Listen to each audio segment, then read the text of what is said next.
Pleasure to be here, and indeed what this sort of long pretentious title contains sort of everything, as you say, in the middle, roughly speaking. And I'm going to give a talk that is sort of, I don't know, maybe 50,000 feet, but a very big picture talk, trying to connect all these things. And even though I moved from quarks and gluons and string theory and dark matter to these more human level kinds of problems and questions, I took with me, of course, my way of trying to analyze problems, very much determined by both my education and my many years of research in physics, and in particular in high-energy physics. And so what I'm going to do to begin with is say just a teeny-weeny bit about physics and the transition to these other kinds of problems. And I'm going to begin it with something that you might well be familiar with, and that is a question that was asked of Stephen Hawking at the turn of the millennium.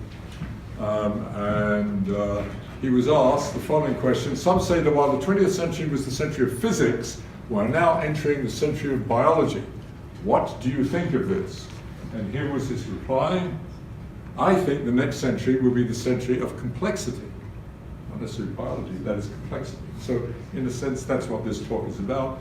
It's talking about trying to take the paradigmatic framework of theoretical physics into areas of complex adaptive systems. And you have to excuse me if I hesitate once in a while, because this thing is not is not working properly, so I can't see the next slide, and I have to fiddle around and I forget how I arranged this talk a little bit. But so this, of course, is a quintessential example of what physics is. Physics is the science of complexity, of simplicity. So if you say it's going to be the century of complexity, you first have to define for me what you meant by simplicity. And I would say physics is, roughly speaking, the science of simplicity. And it's best exemplified by this sort of example everyone is very familiar with, namely that extraordinarily we can understand and predict to extraordinary accuracy the motion of all the planets, all the satellites. That's how it allows us to make long-range communication and so on. And that is because we can write down in a highly compact fashion the two famous laws of Newton, which encompass, in a certain sense, universal motion, and universal gravitation at a certain scale, of course. But it's quite extraordinary, so that in the era of big data, this, of course, has implicit in it infinite data, needless to say. So that's marvelous, and equally marvelous, and also equally what plays a role in being able to communicate over large distances, the understanding of electricity and magnetism, and the famous laws unified by Maxwell, and the extraordinary prediction of electromagnetic waves, which revolutionized our way of life.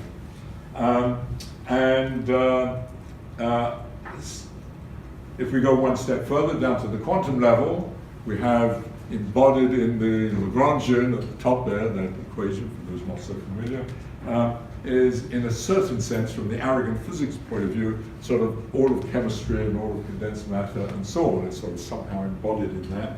But it's a marvelous, again, abstraction of the fundamental laws of electricity, magnetism, Newton's laws, and quantum mechanics, all into this one formula, so to speak. And the extraordinary thing about it is that we can predict from that, as I said, and in general, things to extraordinary accuracy. Here's the magnetic moment of an electron, G-2, and we can not only predict it, but actually measure it to 12 or 13 decimal places, an extraordinary achievement on all accounts.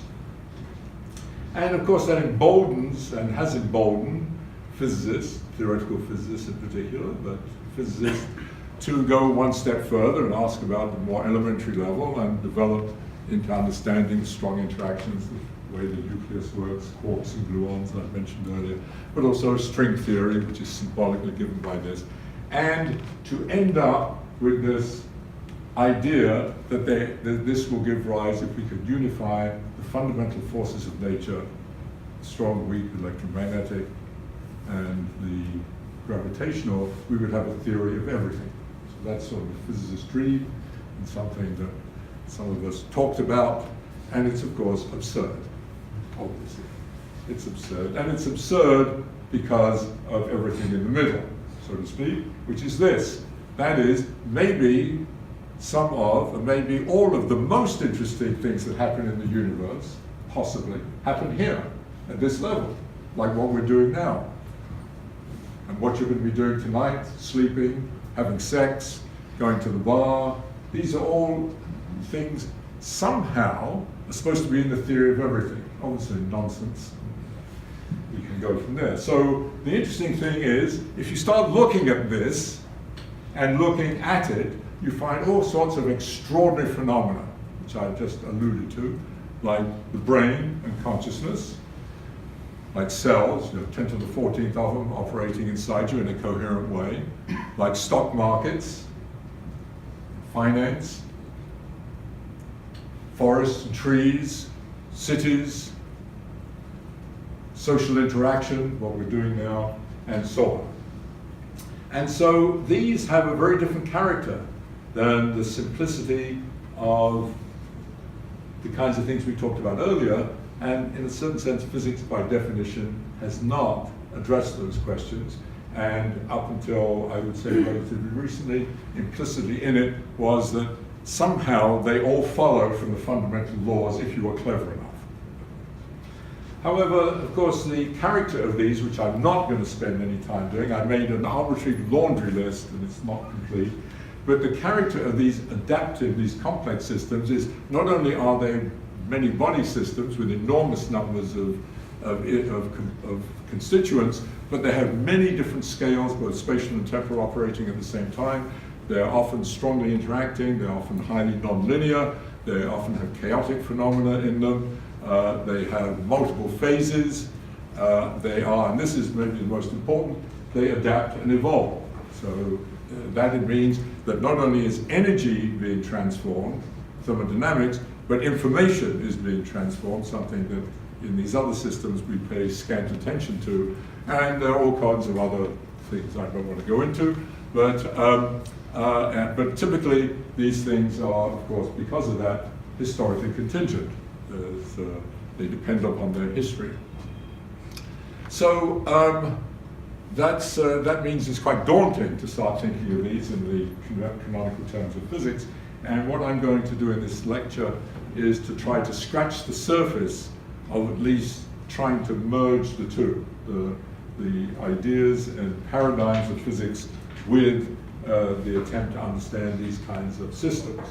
So the paradigm of physics, really, in its broadest terms, is that that we search for underlying laws and principles leading to something that's computable, predictive, we can test, at all scales. That's sort of, I don't know, our hammer, including the stuff in the middle, in principle. Nothing says we shouldn't be doing that. So the question first is, can there be an analog to Newton's laws? Are there just well, that's obviously not possible. There aren't Newton's laws where we can compute what's going to be happening to Birmingham to 12 decimal places next year.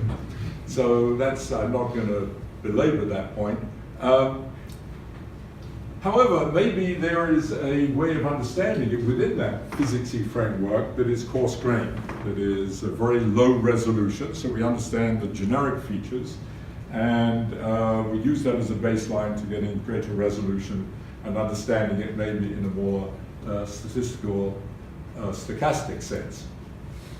So that's sort of the framework I will be developing, but just to set the kind of way of thinking, I'm going to bring up some questions in biology which are coarse-grained and which ought to be answerable, and I'll maybe come back to that. So first is the one that has intrigued me for a long time. Why is it all of you will be dead in less than 100 years? Some of us very soon. And where does that time scale come from? So it's not only the mechanism, a physicist of course will only ask what is the mechanism, but you want a number, where in the hell is 100 years? And I can assure you, just a side comment, that if you look in any biology book or any book on gerontology, you will never see that question asked. And that is one of the great distinctions, I think, between a physicist and some of the other sciences. So where does it come from? What are the mechanisms, but what's the size? So can we understand this, for example, if it's taking place? Or this? These are the similar things. Okay. So here's another one. Why is it you're going to have to sleep 7-8 hours tonight, whereas a mouse, that by the way only lives, maybe I said it on that slide, only lives for a few years, has to sleep 16 to 18 hours a night, and an elephant only, no one knows this usually, 3 to 4 hours a night. That's it. So why is that? Where the hell do those numbers come from? And so on. Some other questions there. These are sort of coarse-grained questions. Or look at the bottom one mostly. Why is it that companies like us are destined to die? Google and Microsoft look invincible, but they will be gone. Maybe not by the time I'm dead, but by the time some of you are old men or women. Why do they die? But all cities keep going. So you can drop atom bombs on cities, and 25 years later they're fine. They're extraordinarily resilient. But you have a little diddle of the stock market, and you lose things like the ones I showed before, TWA and General Motors, all kinds of other things. So cities are extraordinarily resilient. Companies are extraordinarily fragile. Why is that? And why does life not just seem to get faster, it does get faster in terms of socioeconomic activity? And is any of this sustainable? And is there sort of an end to socioeconomic time? And maybe at the very end, I'll return to this question. So, can I ask a question? Well, sure. So in terms of companies, is there a difference between conglomerates and things which do one thing? If I leave myself time, I have, which I may not, the way I'm going, I'll talk about companies, and that we can come back to that question, and we'll see. It's either, I don't know if I have the explicit slide, but we can talk about it. So this is a picture of the Earth. I don't know if you probably can't see it because there's so many lights. You can't see anything there probably. But that's a picture of a satellite, picture of the Earth, the night lights, that I whimsically say was taken in the year I was born, which was 1940. It's obviously nonsense. It's my calculation, so to speak, estimate of what it would have looked like. And the reason I show it is that that's what it looks like now. So in this extraordinarily short period of time, in my diddly little lifetime, it's the Earth has just brightened up with this energy and so on. It's getting hotter and so forth. And of course, you all know why that is. That is, of course, a manifestation not just of population growth, but really what you're seeing there is urbanization in cities. That's what cities have done. And so the picture of the Earth that I showed, really, if we start thinking about trying to understand all the various things on it, is now dominated by this. This is really what the Earth is. And so on. So I'm going to give you some numbers to put that in perspective. And by the way, I put it here in these terms. It's happened at a faster than exponential rate. So we not only live in an exponentially expanding universe, much more visceral and much more relevant, actually, in a certain sense, is that the goddamn socioeconomic universe for the last 200 years has been expanding faster than exponentially. So here are the numbers, and I've done it for the US. I could have done it for the UK or other developed or developing countries. 200 years ago, beginning of the Industrial Revolution, it was just a few percent urbanized. It's now 80% urbanized or more. It crossed the globe, crossed the halfway mark just a few years ago. It's heading towards that 70-80% by the end of the century. That's equivalent, if you just simply average, or a simple average, it's equivalent to about 1.5 million people every week now to mid-century, which means it's adding a London metropolitan area every 2 months, from now to mid-century, or adding a city of San Francisco every 4 days, or a country the size of Denmark every week. So that is absolutely extraordinary when you think about what that involves and invokes. And one of the big questions is, of course, is that at all sustainable? And of course, much of it is happening in places like China. This is the rural to urban change in China. It crossed the halfway mark only recently, but it's headed towards the 70-80% level very rapidly. China's has to build 200 to 300 new cities, each in excess of 1 million people in the next 15 to 20 years. So that's going to affect everybody. You live in Birmingham or you live in Santa Fe, these things have will have a profound effect on terms of resources and energy, and of course social unrest and so forth. So all of that, and if that's just China, then there's Africa and India and Latin America and so on. And all of that is intimately related to this marvelous paradigm of an open-ended growth derived from the discovery and marvelous exploitation of fossil fuels, and the discovery of capitalism and entrepreneurship, free market, which has been unbelievably successful and allows all of us to participate in this quality and standard of living, but with consequences. So I have concluded from all this that the future of the planet is really what happens in our cities. Our cities determine almost entirely what's going to be happening on this planet, and it behooves us to ask whether we can actually understand cities. Can we understand not just what's happened, what is going to happen in the broadest sense at least, and its impact on sustainability? Well, everybody's familiar with cities. You know, they're places of great material opportunities, job opportunities, great culture, education, a sexy, buzzier life. But of course, all of that has to be driven by energy. And if you use energy to make a great order by making cities and people and so on, then of course you produce entropy, and that's inevitable. And of course, in particular, I want to coin the term socioeconomic entropy, which you produce, and that means things like this, and this, and this, all of which you are very familiar, and this is an expression of entropy in some way. And one of the big questions is, this is what cities are going to look like in the future, or are they moving towards this?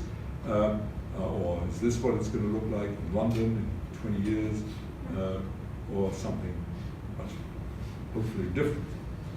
So I want to talk a little bit about city. Believe it or not, I'm going to get to physics, but you need to have this background, or at least I need this background. So that's a city, as far as I'm concerned. Namely, that's the embodiment of a city. Namely, the city is this extraordinary, I think the most phenomenal engine that we have, or machine that we've invented for doing this, for facilitating social interaction, bringing people together to talk, discuss, interact, do whatever. I don't know. And in particular, this is a good picture because the stage, the infrastructure has been there a very long time.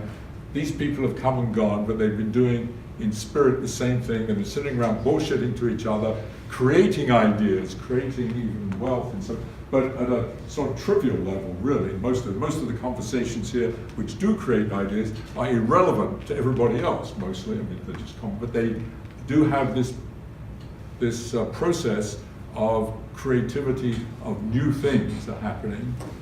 And what is remarkable about that process is every once in a while, that process produces quantum mechanics, or relativity, or string theory, God help us, or Google, or Microsoft, or whatever. So that's the process of what a city is. But it also produces lots of other things. So do you think really very few ideas are driven by introspection then?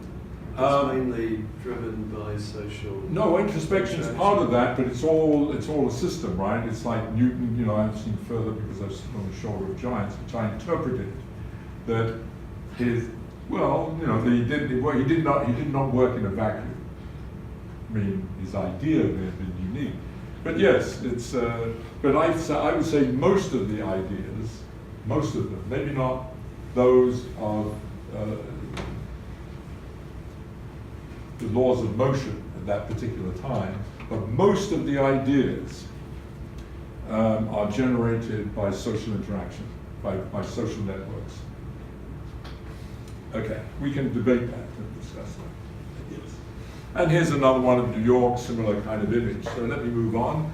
So a city is can be thought of in physics terms as the intersection between thermodynamics on the one hand, its physicality, its infrastructure, its metabolism, and so on, its thermodynamics, with the exchange of information, So it's the two working together in unison, sometimes at odds with each other, that give rise to this extraordinary phenomenon that creates ideas and creates wealth.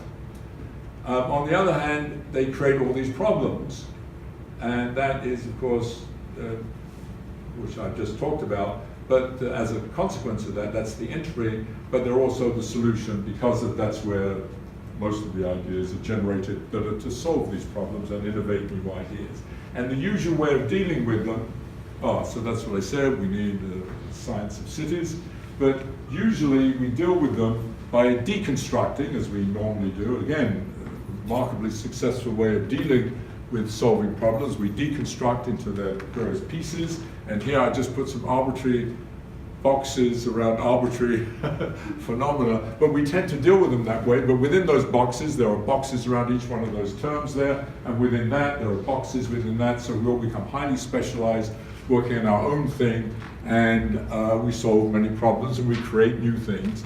And one of the things that you lose in doing that is two things. You tend to not recognize that each one of these is of itself a complex adaptive system, and the whole thing together is a complex adaptive system of complex adaptive systems, and they meaning that they are all interrelated in some way and co-evolving.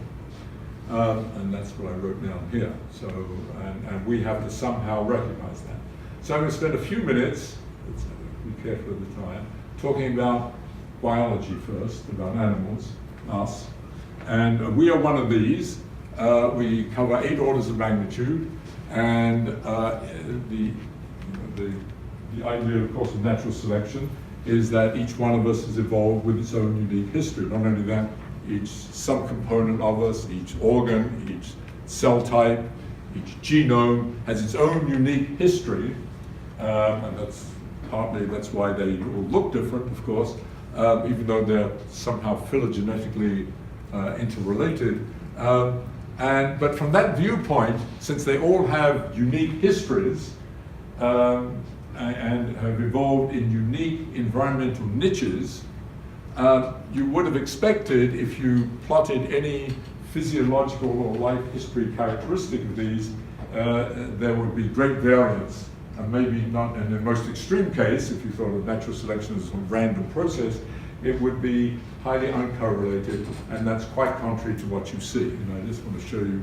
a few of these graphs. This is the simplest, this is the most important, the most fundamental quantity, of course, and that is metabolic rate, how much energy is needed per second to stay alive, and it's plotted here in this simplistic way on a log-log plot, and what you see is underlying the extraordinary diversity and complexity of life lies something extraordinarily simple, this ridiculous straight line indicative of power law, and this has been known for quite some time. Not only that, the slope of this is very close to the number 3/4, sublinear scaling, which means the bigger you are, the less you need per capita or per cell to stay alive.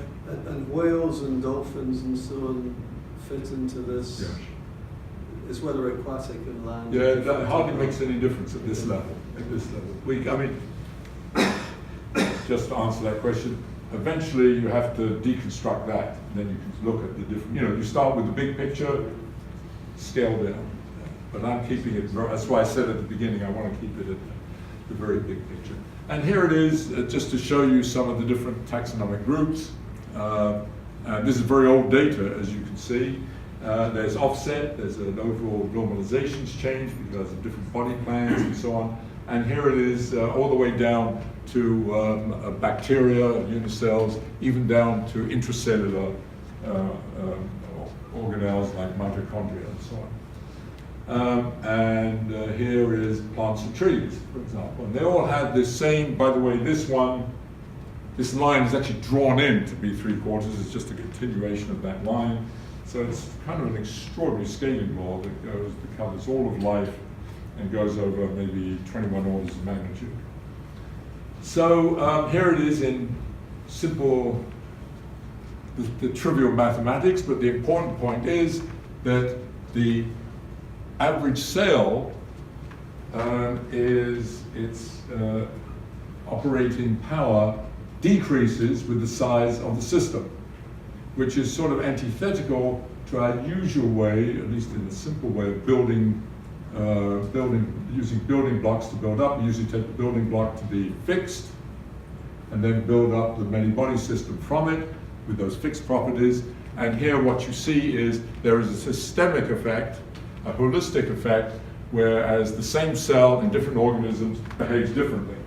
As the building block changes its characteristics, the bigger you are. So that's sort of interesting, but what is even more amazing is that not only is this law true across all of life, at all scales, but it's true across any quantity, any physiological or life history event that you want to look at. And here's something mundane, like heart rates decreasing with a slope of -1/4. Here's your brain, white to gray matter, increasing with 5/4. There's more scatter here. Here's genome length increasing with 1/4. Here's tree trunks and aortas, it's scaling exactly the same way with a slope of 3/8 of the radius, therefore the cross-section as 3/4. Do I have any more? One more. Here's growth rates increasing very close to 1/4. Oh no, this is length. I'm sorry, this is body length as a function of size, increasing as 1/4. And finally, lots of scatter, but lifespan increasing very close to 1/4. And of course, what I just said a moment ago, where was it? Here somewhere. There's heart rates decreasing with 1/4. Here's lifespan increasing as 1/4, albeit with lots of variance. If you multiply them together, of course, that means it's an invariant. So the number of heartbeats per lifespan, which is lifetime times heart rate, is the same for all mammals, all respiratory rates. And there's the data. So that's sort of amazing. If you see an invariant in physics, you sort of go slightly bonkers.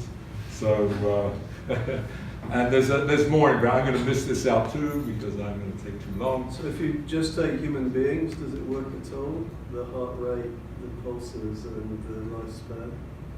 I will come to that. Yes, the answer is yes. For all human beings, on the average, if you average over human beings, all human beings who lived till about 1820, from time zero meaning whenever we first human being came, to then. But since then, something changed. And that change is to do with building of community and cities. And that has affected life. And that's the coupling. So, very good question. No, it's very important. It's a great indicator. Because we fit on it exactly. And that goes to, I'm sorry, I'll digress slightly. That goes to the fact that lifespan in about 1830, the lifespan of human beings, the expected lifespan of human beings, was about 35 years. And then it gradually, especially as in industrial countries, it rose, so that in the year my father was born, which is 1914, it was about 60. In the year I was born, 1914, it was about 65. And now for my grandchildren, it would be 80. And that's a whole separate subject, which I would love to give a talk about. But that's the point. And that phenomenon, the fact that it's increased is to do with what we've done with urbanization and the product of the quality and standard of living. So anyway, that's aside to this. Anyway, so there's this extraordinary universality that not only do they scale in this simplistic way, there's a power law, but there's a universality to it that the exponent is always 1/4. So the question is, where the hell does this number 4 come from that actually is constraining all of life around you? The whole biosphere is constrained by this bloody number 4, whether it's whether it's something inside your body or it's the plants and trees on the campus here. So where does it come from? And this got me into this work, and it was when I'll tell you who I work with later.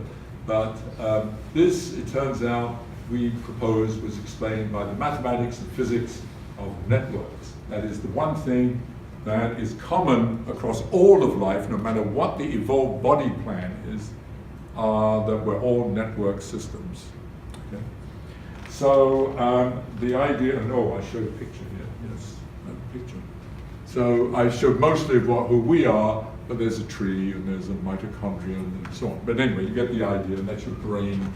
But networks permeate all of life, and whatever the constraints, whatever the rules are of the network, they have to transcend the evolved design, since these laws transcend the design. It's true of plants, it's true of us, and it's true of insects, and so forth. And we have different body plans with different evolved engineering designs. So here they are, just to give you a quick review of them. They first of all have to be space filling. That is, the networks have to end at every biologically active site within the organism. Let's say cells. The capillary has to end near a cell to feed it, but so it is with all these networks. That's space filling, so that has to be put into some mathematical form. The second is that there is a fundamental length in the theory, so to speak. That is that of a given network within a given design, the last element, which is sort of the fundamental building block, is an approximate invariant, because natural selection did not reinvent the building block every time it invented a new species within a given body plan. So that's the second. And the third is a very strong assumption, and that is these networks, by the process of natural selection, with its implicit, positive and negative feedback mechanisms, has evolved these networks to in some way be optimized. So one of the ones that you'll be familiar with is your own circulatory system. So the one that we have and all mammals have shared is the one which minimizes the amount of energy your heart has to do to pump blood through and supply the cells.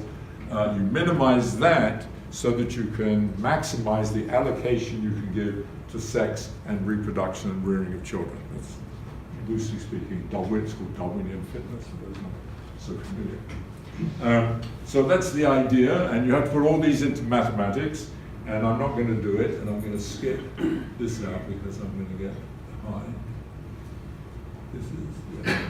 So here, just as a toy model of it, this is sort of a representation of a tree, or your circulatory system, or your respiratory system, or even networks within cells, by the way, having this kind of tree-like structure.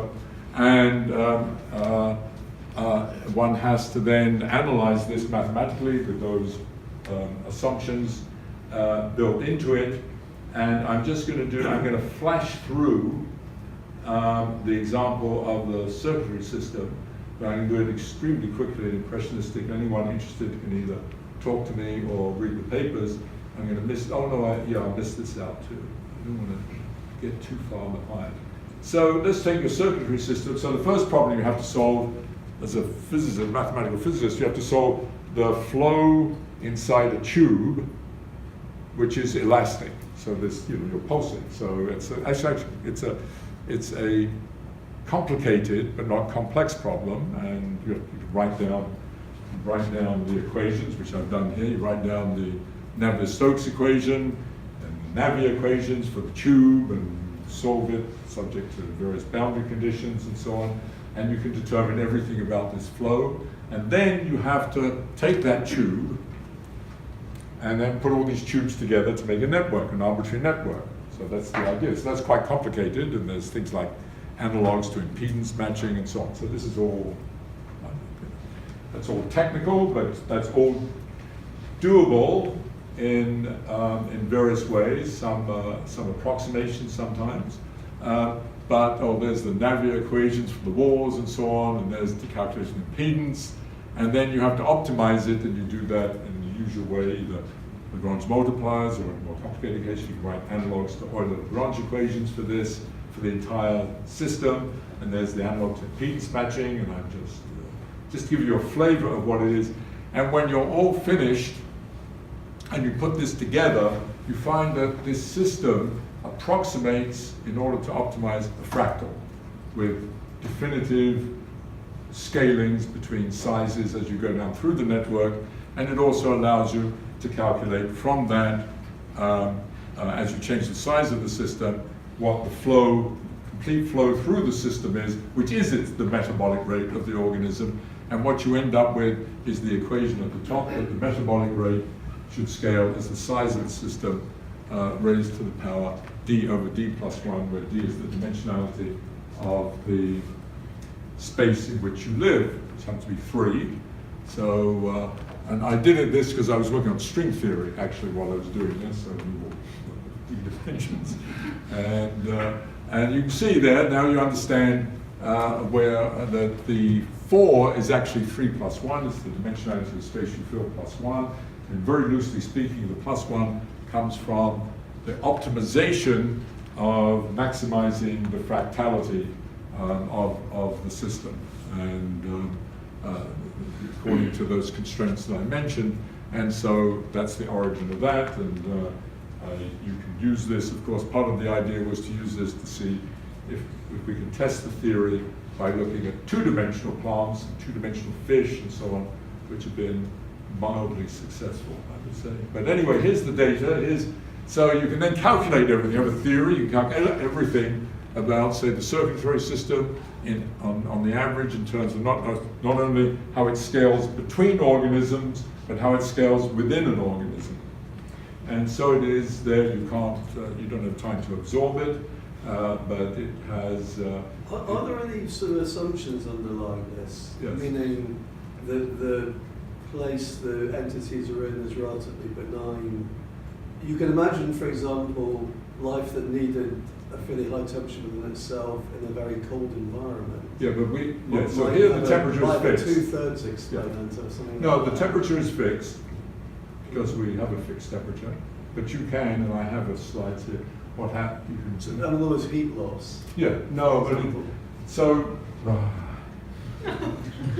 Can we delay that one too? Is it ahead? Yes. Yeah, I'm tempted to go into it, but I won't. I'll hold back, and maybe we can come into that. And there's the respiratory system. The thing, and here's plants and trees, and I point that out, that of course it's a completely different evolved engineered system, but the same principles apply, and one gets very good agreement with data. And in fact, I would say the real difficulty in understanding this, frankly, is why does it work so well? I mean, it's a very simple way of looking at it. This is we've evolved in this multi-dimensional space in terms of variables, and it's sort of dominated by this energy consideration, and it's given rise to extraordinary agreement, and I can tell you down to the details of each of these systems, which I'm not showing you. Okay, so here it is for the entire forest. In fact, down below, you can do it even for entire forest. So I will miss this out. I'm going to miss this out because I'm so annoyed. I'm going to miss this out. This is a test of the theory, various tests of the theory, which I'm not going to go into, and I apologize, including this, because I want to talk briefly about growth. That is how does this incorporate growth? Well, it's very simple.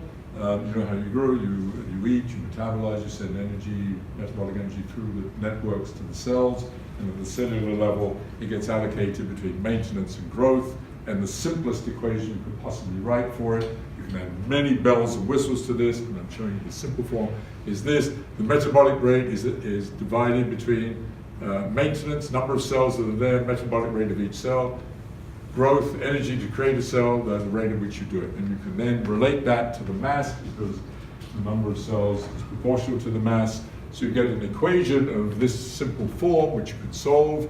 And the wonderful thing about this equation, it only contains these two parameters, which are universal in the sense that they depend only upon the average mass of a cell, the average energy you need to create a cell, the overall scale of metabolism.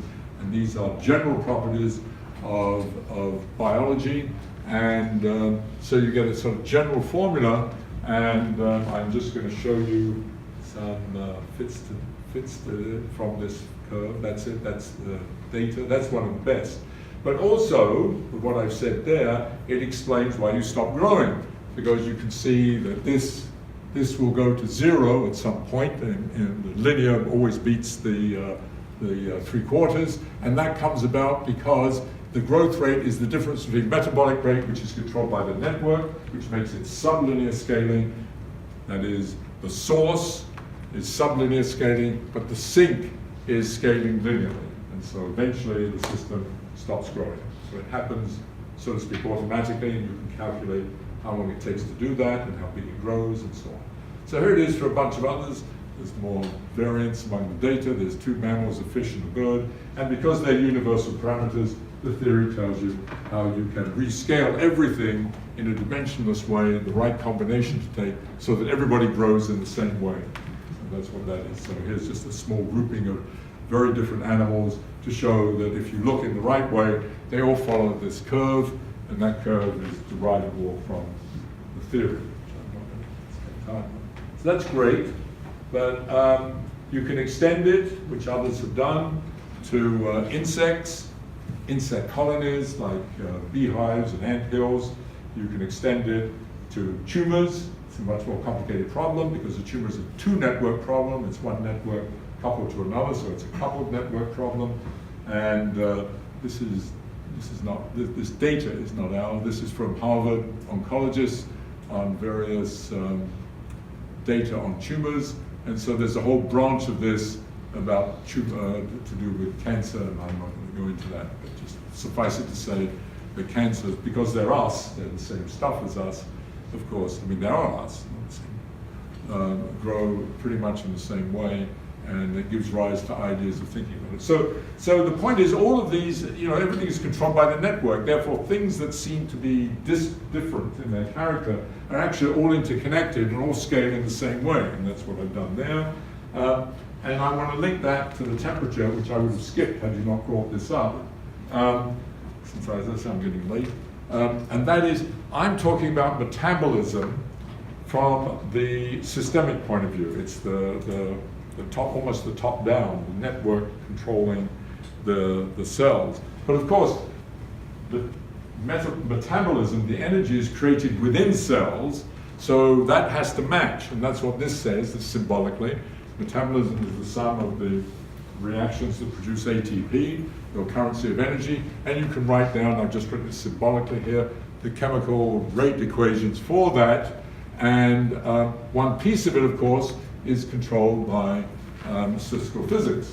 The kinetic part is controlled by statistical physics, and that tells you how to introduce the temperature, which controls, which sort of constrains all of life, except us. And so what happens instead of that, this is what you have, where E is the activation energy, the sort of mean activation energy for creating ATP. And what that says is that if you rescale everything according to the network, the quarter power, and rescale everything according to its temperature, everything lives in the same way. Everything grows, lives, and dies at the same rate.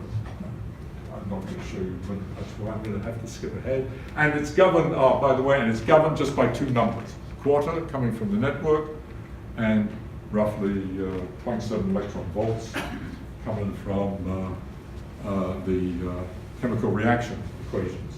And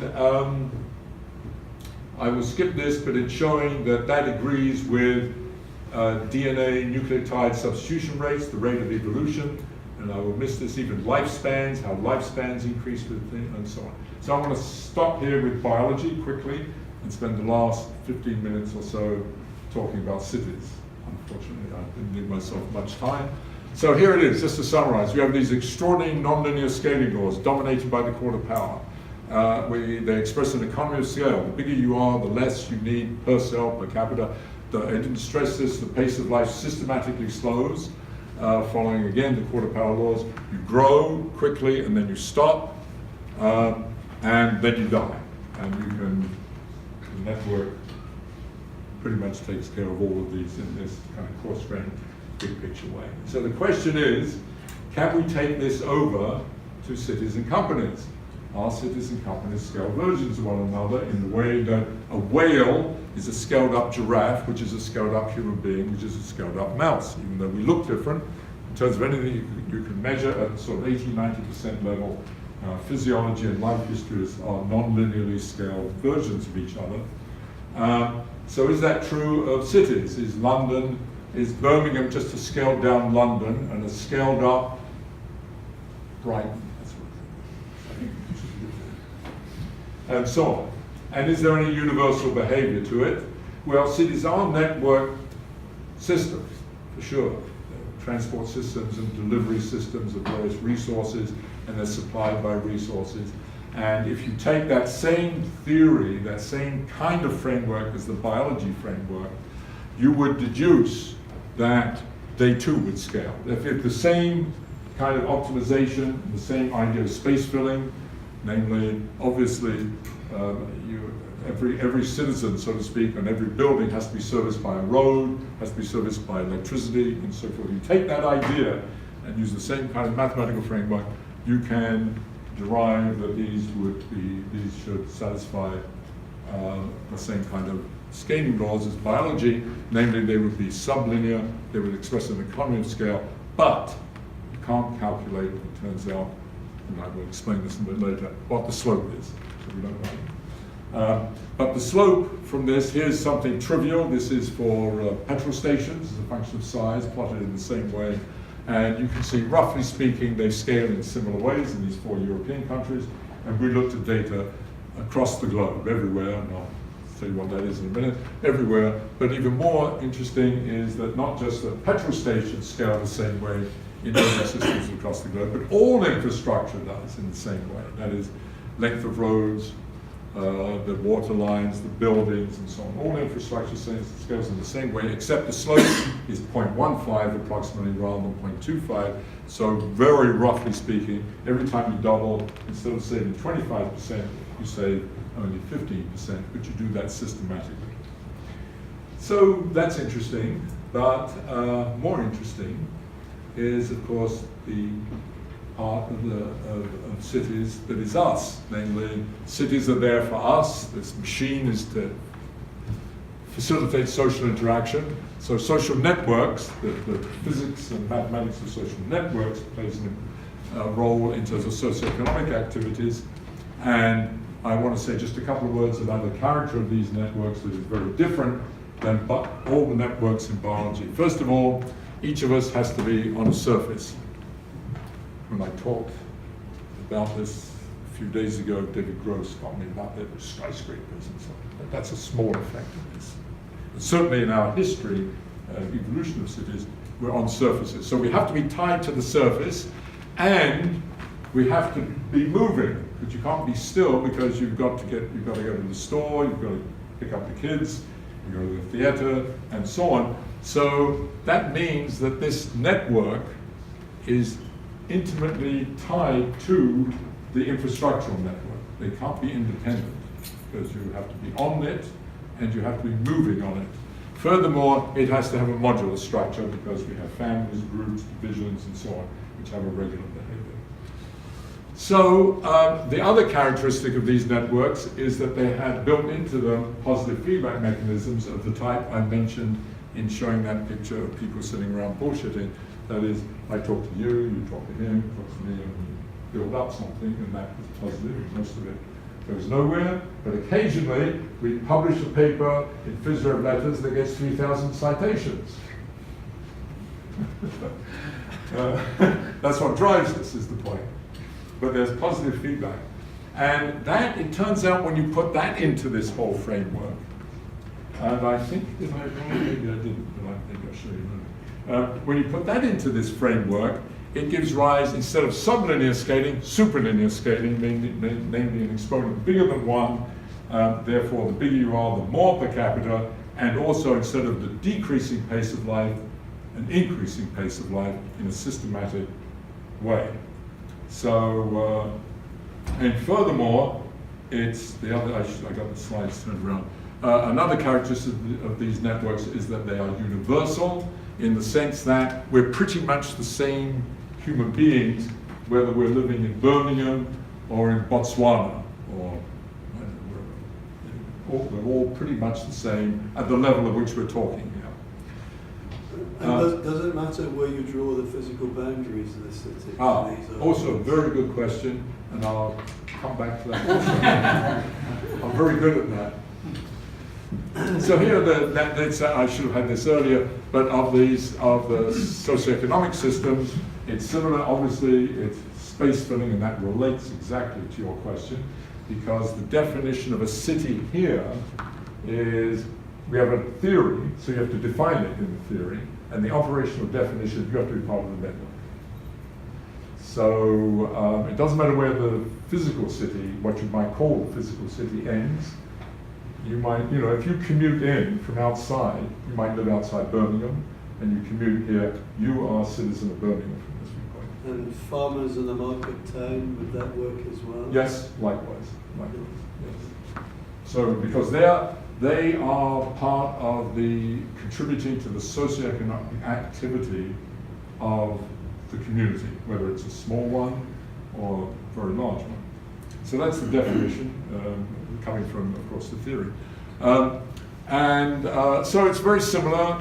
You might, in terms of the optimization, you might believe or might hypothesize that cities have evolved to some extent to optimize delivery.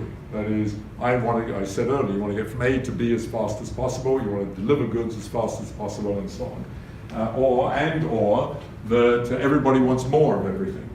Everybody wants higher wages, they want a better life, and so on. So there's a kind of greed motive, greed not necessarily pejoratively, but you want more. Okay. So you put all that in, and you can derive scaling laws for socioeconomic activities, also that have a fractal-like structure of this character, but you can't derive the exponent, at least so far. I mean, in principle, you can, but so far not. And important in that, so first I want to show you the data on that. Is this is socioeconomic. Here's wages, plotted in the same way as we did before. Here's professional people, it's called super creative. And you can see there's more fluctuations in this, more noise, but it's pretty good evidence of scaling. And you can see the slope here is bigger than 1. It's about 1.15.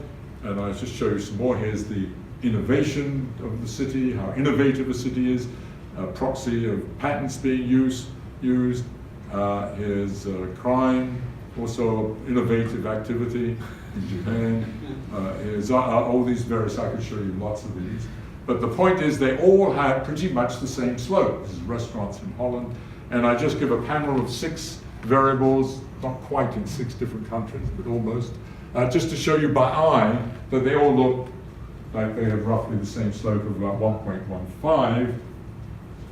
And that means I kept this in, even though I hardly need to say it to a physics department. That means roughly every time you double the size of a city, you systematically increase all these socioeconomic things, whether they're good, bad, or ugly, by about 15%.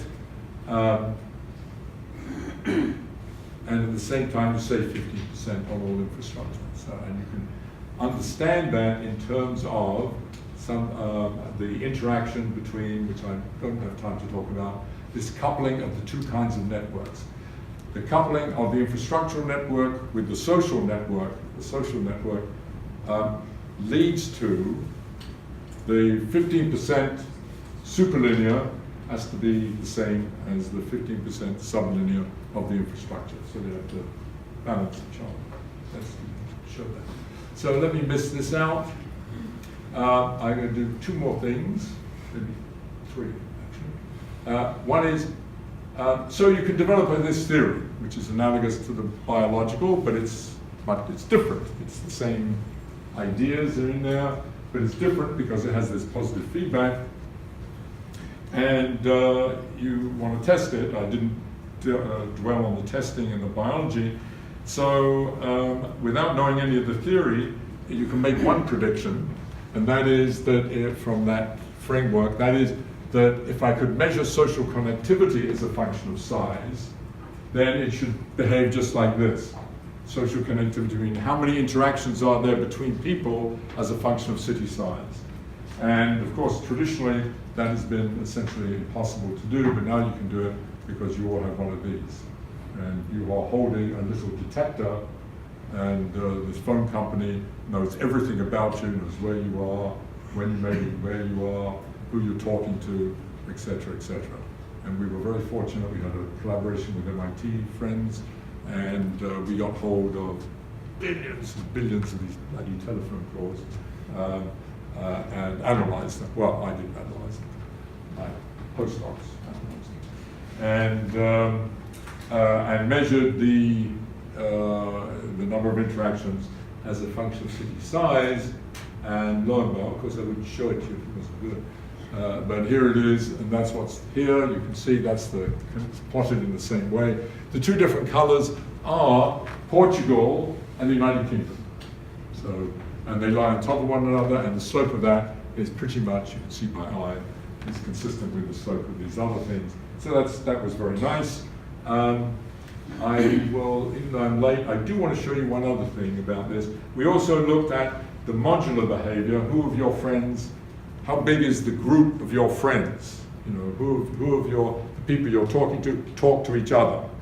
Okay, and that's what this is. This was measured also, and why we were surprised. The theory doesn't predict this, actually. We were surprised that it's flat. It doesn't change. So even though you have many more interactions in the city, your group of people that you interact within, it remains pretty much the same.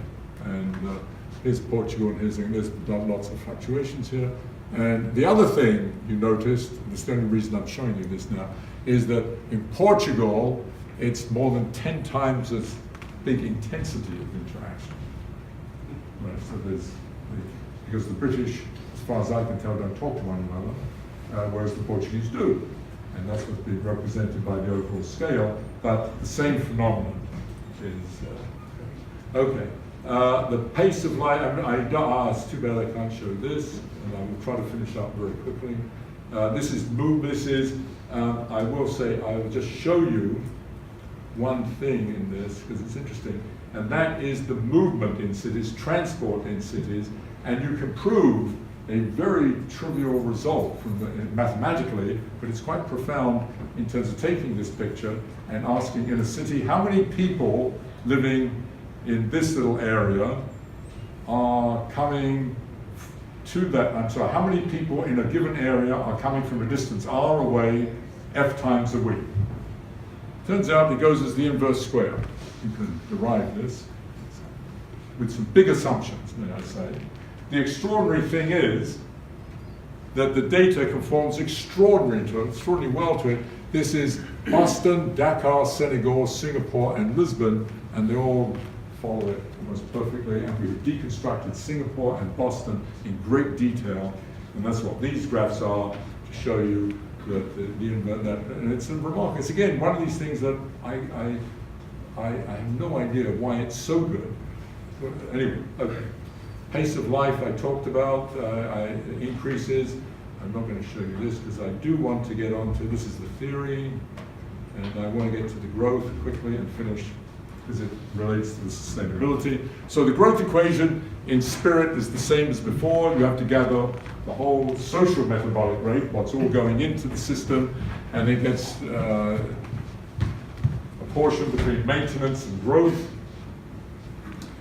Maintenance meaning repair people and buildings and so on, and doctors, and construction companies, you grow new things with birth and immigration and so forth. So all of that has to be put in there, and you write down a sort of generic equation, and then you fill it. I'm not going to go through it again, and then you can solve. I'm not going to do this, and you can solve it. And if you did that with biology, this is what we got. I showed you. You have sigmoidal growth. You stop growing because of the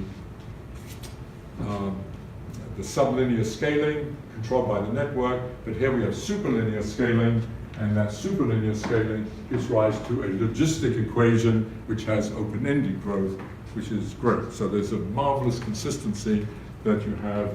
The network has positive feedback mechanism. Positive feedback leads to the increasing pace of life. It leads to superlinear behavior. Superlinear behavior leads to open-ended growth, which is what we see. If we had this would have been a disaster for in terms of socioeconomic systems. We're supposed to have open-ended growth. We see it, but it's a logistic equation, so it has a finite time singularity, which means effectively that eventually you're going to collapse, because you have to get to an infinite, something infinite in a finite time, infinite number of patents, infinite GDP, infinite number of AIDS cases. That's crazy, and the theory sort of tells you what to do with that. And so you ask yourself, how can you make that sustainable? And you make that sustainable by recognizing that this has been derived, assuming nothing changes during that period, that's why we say something is the Bronze Age. That's the major paradigm, or the Iron Age, or we discovered coal, and then we discovered computers, we invented computers, and now we've invented IT. So that defines sort of the paradigm, and so this that suggests that the way you avoid collapse is you have to make a paradigm shift. You have to innovate in some major way to reset the clock, to reinvent yourself, to start over again, so to speak. So the new thing takes off to be added to this, but this takes off as this decays, and so symbolically, this is the kind of thing that happens, because each time you do it, you of course will reach another singularity, so you have to reinvent yourself again. So there's a kind of theorem that if you want to have open-ended growth, which is what we've demanded for the last couple of hundred years, you have to have a continuous cycle of paradigm shifts or reinventions. And the important point about this graph are two things. The pace of life is increasing on each one of these. As you go on, the pace of life continues to increase. But most importantly, from this viewpoint, the time between them, the form of the curve doesn't matter. It's the time between them that's determined, and that has to decrease. So you have to it's not just that you have to innovate in order to avoid the singularity. And indeed, most economists, that's their argument for why we shouldn't really worry, because we innovate ourselves out of it. But this says that, yes, you can innovate, but you are only postponing.